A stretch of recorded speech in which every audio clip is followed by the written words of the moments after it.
சென்னை பெரியமேடு பகுதியில் மெத்தக்லூன் போதைப் பொருள் வைத்திருந்த 5 பேரை கைது செய்த போலீசார் அவர்களிடமிருந்த 26 லட்சம் ரூபாய் மதிப்பிலான போதைப் பொருளை பறிமுதல் செய்தனர். விவரங்களை தருகிறார் செய்தியாளர் சரவணன். வணக்கம், விவரங்களை சொல்லலாம். சென்னை காவல்துறையில சமீபத்துல ஒரு பிரிவு ஒன்று உருவாக்கப்பட்டது. காவல் ஆணையருடைய நேரடி கண்காணிப்புல ஆன்டி நார்கட்டிக் இன்டெலிஜென்ஸ் பியூரோ என்ற ஒரு பிரிவு உருவாக்கப்பட்டது. போதைப்பொருள் தடுப்பு நுண்ணறிவு பிரிவு.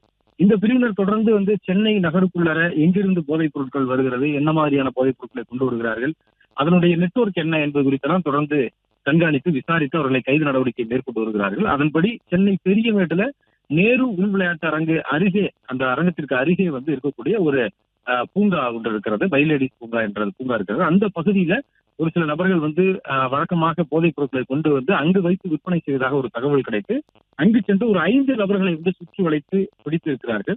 அவர்கள் அத்திப்பட்டு பகுதியைச் சேர்ந்த விஜயகுமார், மணிகண்டன், குமார் மற்றும் பெரியதுரை, ராஜேஷ் என்ற அந்த 5 பேரையும் கைது செய்திருக்கிறார்கள்.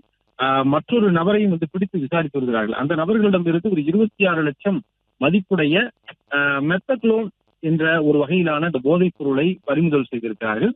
இவர்கள் யாரிடம் இருந்து மொத்தமாக வாங்கி வந்தார்கள், இதற்கு முன்பு எவ்வளவு இது போன்று விற்பனை செய்திருக்கிறார்கள், வாங்கி பயன்படுத்தக்கூடிய நபர்கள் யார் என்று பல்வேறு கோணங்கள்ல இந்த விசாரணை நடத்தப்பட்டு வருவதாக காவல்துறையினர் தரப்புல தெரிவிக்கப்பட்டுள்ளது. விவரங்களுக்கு நன்றி சரவணன். பிளே ஸ்டோர் மற்றும் ஆப் ஸ்டோரில் இருந்து பாலிமர் செயலியை QR கோடு மூலம் பதிவிறக்கம் செய்யுங்கள். செய்திகளை உடனுக்குடன் பெறுங்கள்.